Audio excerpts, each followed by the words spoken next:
Yeah, now I video the fear many else. Just the watch. Hey, the watch, the watch.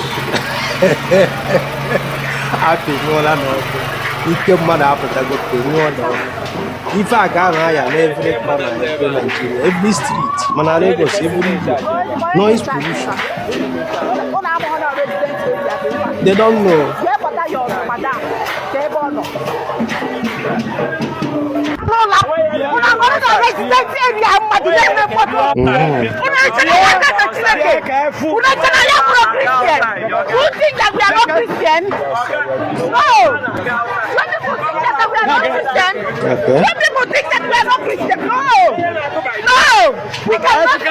Ihe a ka a na-aya na Nigeria, every corner. When we go work every day and sleep, we don't need to stop anything. Why would you do that? No. You don't leave any far.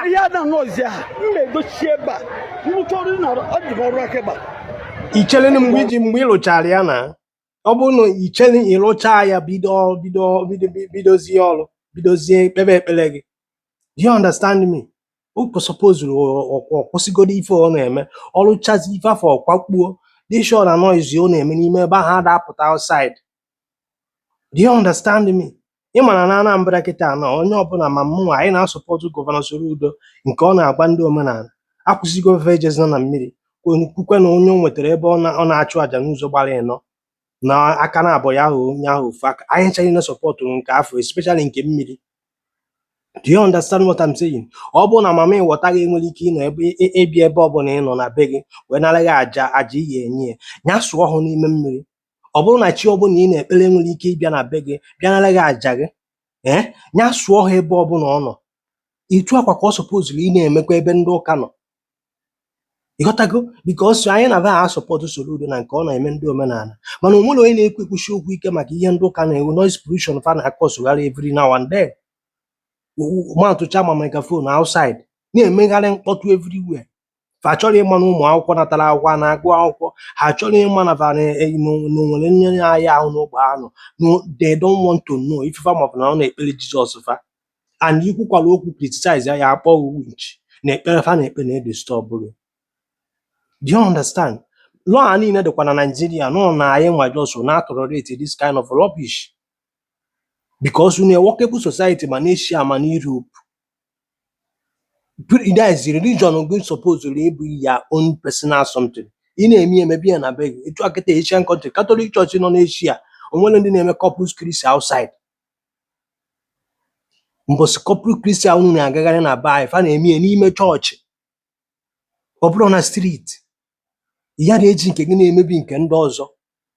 Etu oyibo si wee debie n'obodo dị gị develop ị na-ekpe ekpere gị kpee ya ebe gị inwe anwa mee mkpọtụ polisi na abịa buru unu niile ịza ahụ gbadị na ya na maọbụ edipọtụ ọgụ sef jụọ ese ka agwa gị na-aghọta mana be anyị bụ no they don't even care. Anyị na-abịaghị asọpọtụ Soludo mana Soludo achọrọ ịkpatụ akada aside because of gịnị n'onye ụka ka ọ bụ.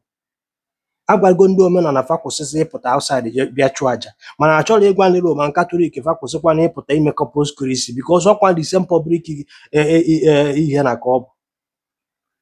Ị na-aghọta na mana ikwu eketa na isi na na-agba ndị ụka mgba mana nke a na-eme ndị omenala ị dị happy with it.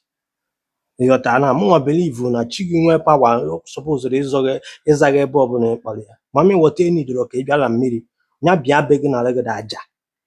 Do you understand? Ọ bụ na ọ yara abịa ya nọrọ na mmiri agụgụ bịa ọ bụ na chi gị gwa ihe apụta ebe ọbụla kpọọ yara abịanwu na be gị na iwelitere ọjị kpọkuo ya bịa ọ na ọ yara abịanwu zaga ebe ahụ ya na olu ya ebe ọ nọ na like ihe a ndị a mekịta na I so much love it because ihe a bụ noise pollution and ejebe ebe ọbụ na Nigeria ndị a kpegburu ha.